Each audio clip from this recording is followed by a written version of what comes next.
Akiaria ale kaunti ya Lamu, Minister wa ũtonga wa maĩ Hassan Joho ni okĩrĩire mũtongoria wa kĩama kĩa DCP Rigathi Gachagua akiuga ndarĩ na ũhoti wa kuga andũ arĩa magĩrĩirwo ni kũbeo iturwa cia ũtongoria bonge-inĩ itiganĩte amu mũndũ wothe arĩ na kĩboto gĩa kũgĩa na mweke ũiganaine ũtongoria-inĩ. Ile kitu nataka nimwambie Rigathi Gachagua, sisi mpango wa kuiba kura hatuna, lakini wa kupiga kura tunao. Umeelewa hiyo? Na safari hii tutapiga kura kwa njia ambayo haijaonekana. So usitafute njia ya kunyongesha watu. Na nataka kumwambia Rigathi Gachagua, chuma chako kimotoni, sanda yako tushaitengeneza. Wachana na dada yetu Fahima, wachana na ndugu yetu Waziri Ali Hassan Joho. Kama leo tuko na waziri, leo tunapatiwa position tofauti katika serikali ya Ruto.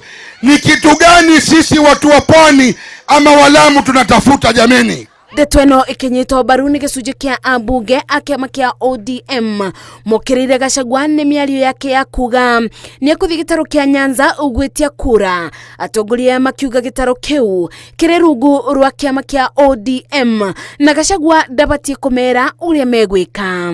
We particularly reject this attempt to prescribe how Nyanza should vote next year by arguing that President Ruto will receive only 30% of the region's vote. Nyanza does not take voting instructions from Rigathi Gachagua. The people of Nyanza, guided by their their leadership, interest, and democratic convictions, will determine their political choices when the time comes. Neither should Mr. Gachagua mistake personal acquaintance with a few leaders from the region pursuing sponsored agenda for political credentials within the region.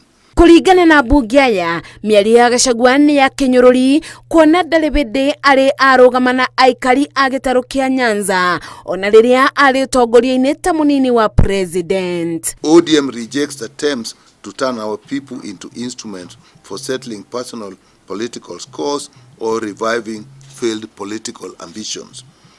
The conversation Nyanza wants is not about ethnic arithmetic. It is about development, jobs for our young people, investment and industrialization, roads, energy and infrastructure, modern agriculture, revitalization of our fishing economy.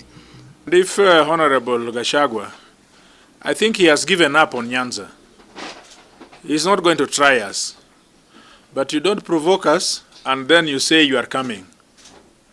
And then after that, when we have reacted, you blame us. This time, the pillars of this nation coming from Nyanza are going to make President William Samoei Ruto to do a second term as the president of this republic. Maya mokite ona rĩrĩa atongoria mathiĩte na mbere kũũrio mamenyerere kwaria mĩario ĩngĩbũrithania ndũrĩrĩ. Ngeribotera Inooro TV, njĩtagwo Masi wa Ndia wa Mũrĩithi.